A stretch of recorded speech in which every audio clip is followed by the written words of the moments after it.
Nah, ketika temen lu ya, temen itu ngajak nongkrong, sedangkan lu ini harus produktif nih, ya nggak cocok gitu. Sorry bro, gua nggak bisa ikutan nongkrong ya, atau pergi-pergi, gua ada kerjaan nih ya, karena ambisius tadi ya, pekerja keras.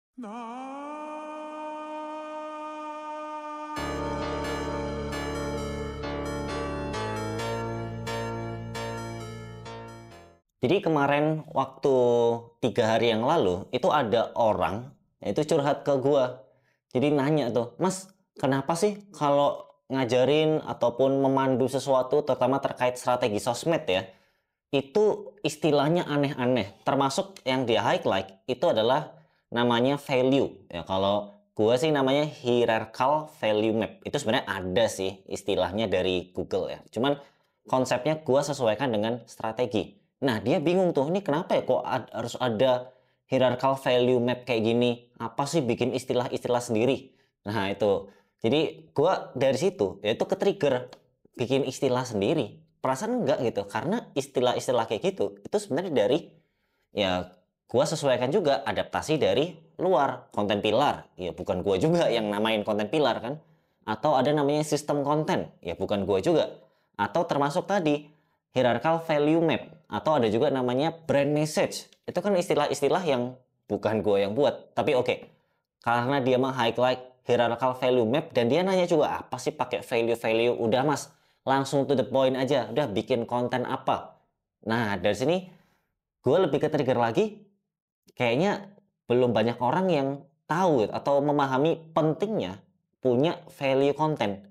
Iya nggak sih? Karena kan sekarang rame itu ya, kayak konten itu harus punya value ya kan. Dan apa biasanya value itu harus bermanfaat?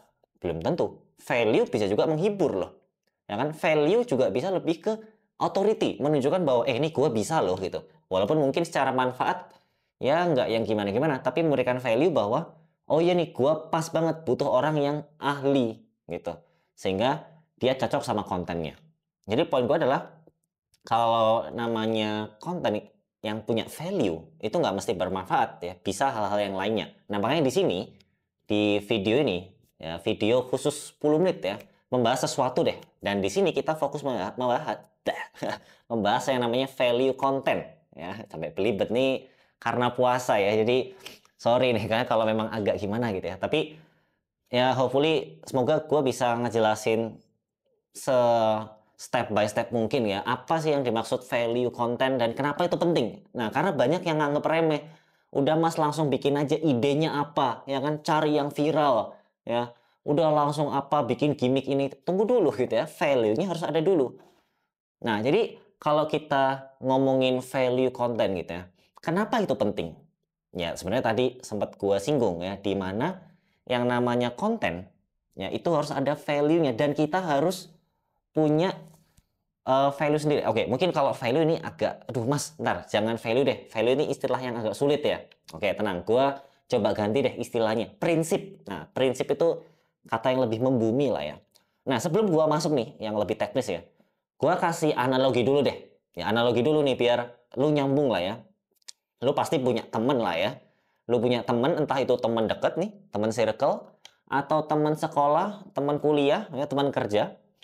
Nah, kalau kita punya temen, kan pasti mereka tuh harusnya punya prinsip deh. Nah, contoh, ini contoh ya. Lu ya, itu prinsipnya kerja keras gitu ya. Kerja-kerja atau belajar ya, ambisius lah pokoknya. Work hard ya, kerja keras, ngelakuin ini, ngelakuin produktif. Satu sisi, ada temen lu yang prinsipnya itu slow living. Apa itu? Ya santuy aja lah.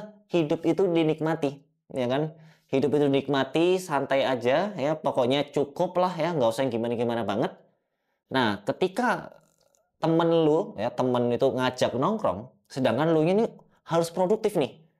Ya nggak cocok gitu. Sorry bro, gue nggak bisa ikutan nongkrong ya. Atau pergi-pergi, gue ada kerjaan nih ya, karena ambisius tadi ya. Pekerja keras. Nah, ada sesuatu yang ingin dicapai. Akhirnya apa? Ya nggak cocok gitu ya. Ya mungkin bisa lah ya, temenan untuk ya sekedar kenal-kenal. Tapi untuk bener-bener temen yang deket banget, ya kurang. Karena dia nggak cocok. Kecuali kalau temennya sama-sama ambisius. Atau mungkin sama-sama slow living. Ya, pergi apa healing ya, pergi ke puncak, pergi ke pantai, ya, Gunung Kidul atau kemana. Karena klop. Nah, itu yang disebut prinsipnya sama, ya. Misalnya sama-sama pekerja keras, ya, sama-sama mungkin suka healing, slow living gitu ya. Jadi ketika prinsipnya sama itu kayak, sama nih gitu ya. Atau gini, ada perusahaan ya, dia itu bikin konten gitu ya. Bikin konten, jadi ini perusahaannya sepatu gitu ya. Perusahaan sepatu wanita gitu ya. Nah, mungkin lu sama gua kan mungkin sama-sama laki-laki ataupun lu sesama wanita gitu ya, ngelihat sepatunya kayaknya nggak cocok gitu ya. Tapi dia bikin konten kayak gini nih. Dia nunjukin karyawannya yang udah bekerja keras, dia hargain, dia respect, ya, dia puji ya sama atasannya tuh, dipuji sebagainya. Nah, akhirnya apa? Lu yang nonton gitu, wah, yang lihat kontennya gitu ya. Wah, ini gua respect nih sama si atasannya karena dia menghargai timnya, bla bla bla, karyawannya dikasih ini, kasih itu dan sebagainya gitu ya. Misalnya pabrik gitu ya, pabrik dikasih insentif apa sebagainya gitu kan. Nah, respect dengan perbuatan tersebut gitu.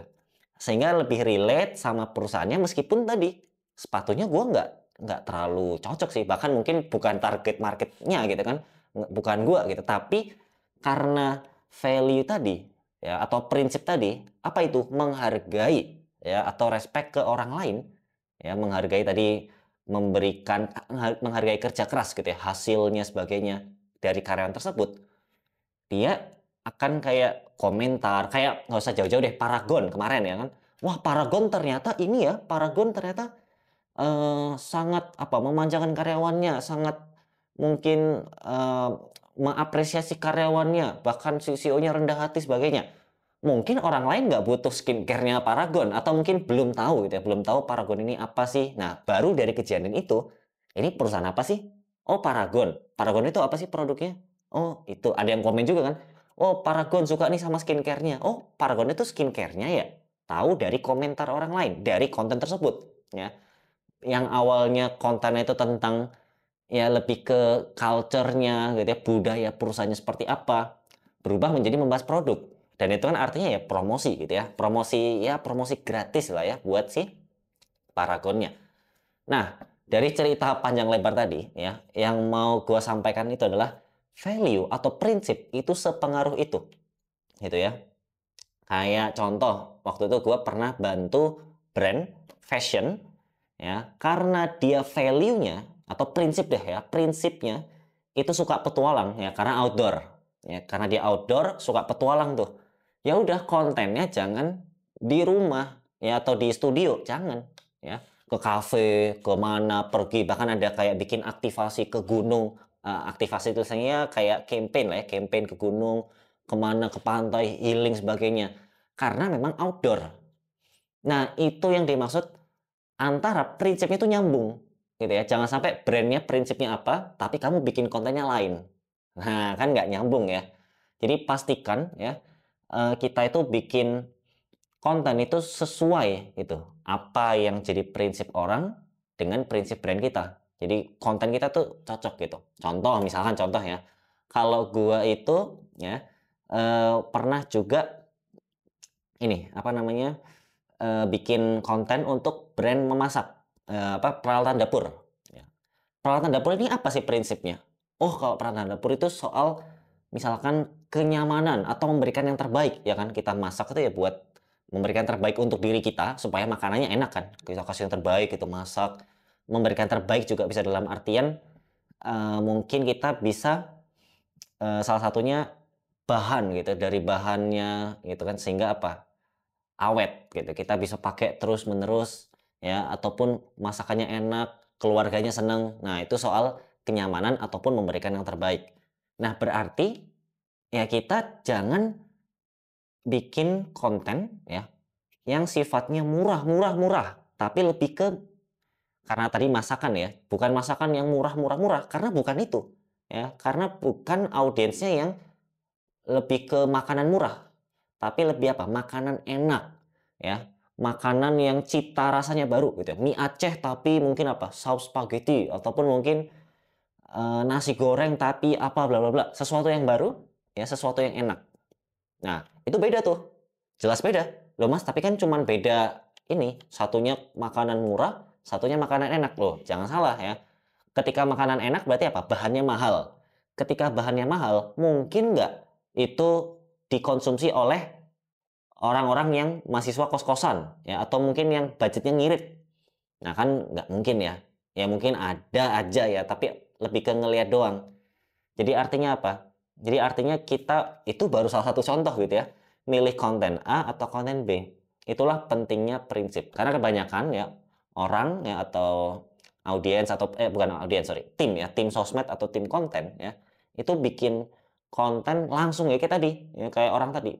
Bikin apa Mas? Langsung aja lah, nggak usah muter-muter. Loh, itu bukan muter-muter. Itu justru inti dari inti. Ya, lo punya prinsip kan? Setiap orang kan pasti punya prinsip. Sama brand juga punya prinsip, termasuk konten punya prinsip. Lah kalau prinsipnya mencela-mencele, ya lu kan pasti kesel ya kalau ada pejabat prinsipnya mencela-mencele.